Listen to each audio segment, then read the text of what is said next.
That was excellent, and that was beautiful.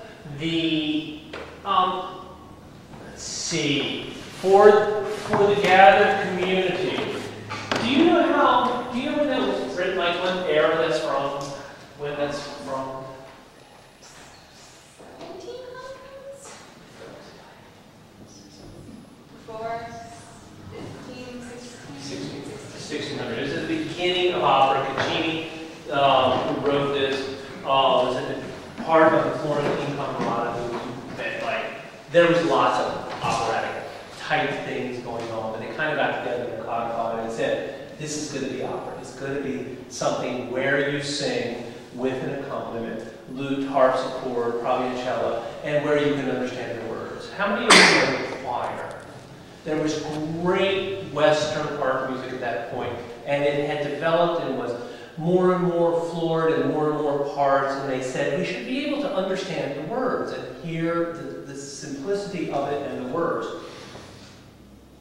And you know what else they did? What does the word improvisation mean? Make up. Right. Right. What types of music use improvisation? Jazz. Right. And what she just did. The singers of that period were tremendously trained in music theory.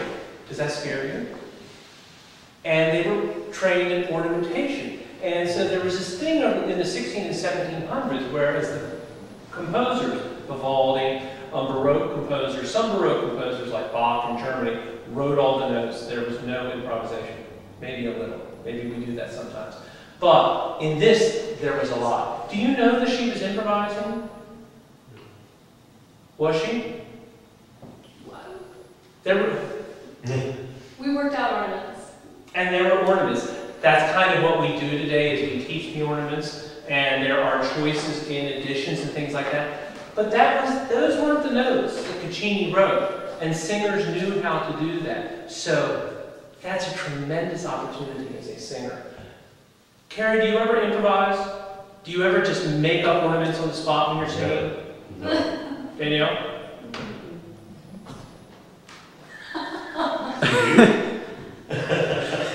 When I sing the Messiah, I have like 4 or 5 different choices, and depending on how I feel, I will do it. And sometimes I get so courageous, I say, I'm just going to see what comes out. And I have enough theoretical training, and it has always gone well, except for once when I got in trouble. I went down a path out of which I could not get to myself. And the conductor was conducting, and he looked at me and said, "Go ahead, let's see where." It wasn't, but it was a fun risk. We all got to some place together and did that. That was really, really excellent, and the ornaments that you did were great.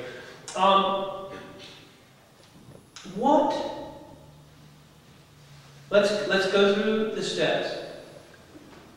What is the translation of this? My interpretation of the translation is this girl, and she's telling this guy how much she loves him, and I feel like he doesn't really believe it. He's like, okay, you love me, that's great, thanks. And then she's like, no, I really, really, really love you. Like, listen now. And so, That's about the best working, translation of something to do throughout.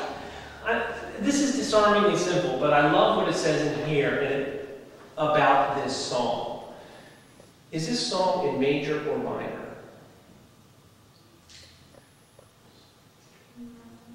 Excellent answer. And don't worry, there is no right and wrong tonight. It's not.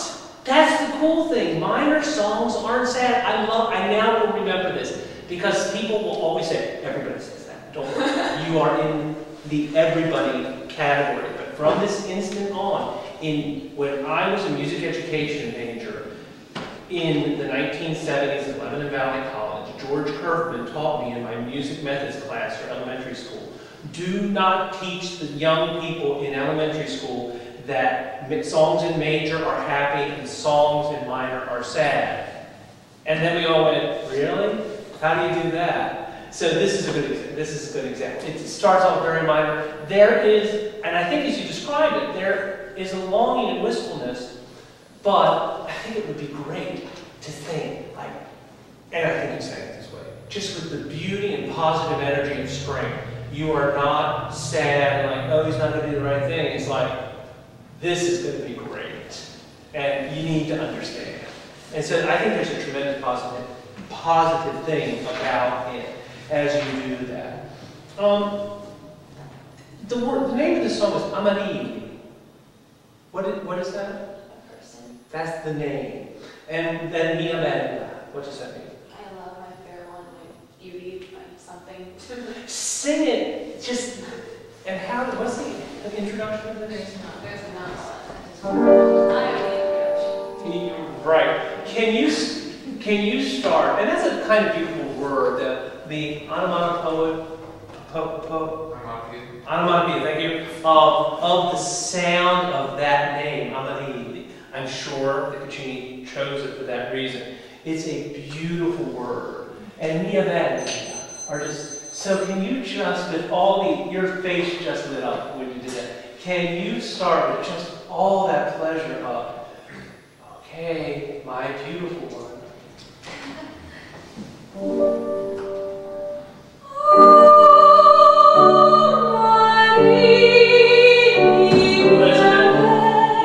Everybody has a great voice. I have something to tell you. You got a great voice.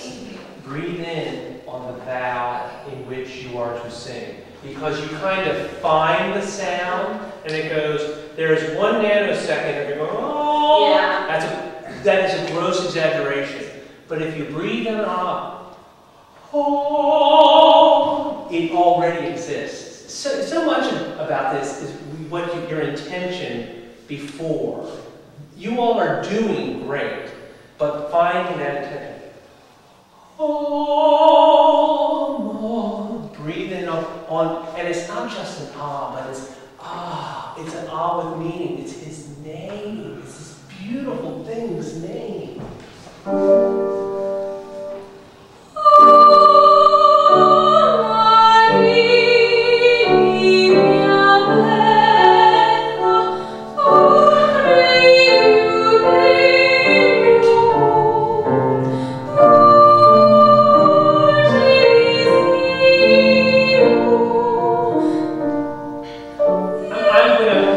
Here's a danger that we voice teachers, and I think I have a tendency to do it. You are making some really, really beautiful sounds and making vowel sounds around places in your voice that work very well.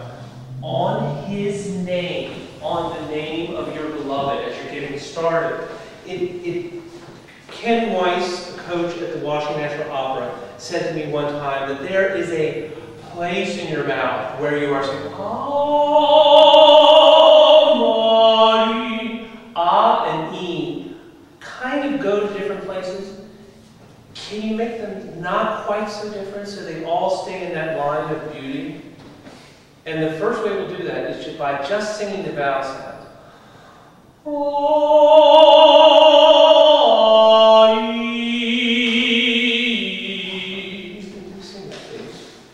With the accompaniment right now. Just play the chord.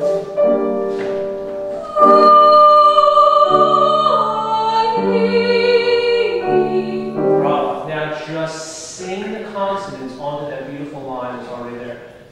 Beautiful.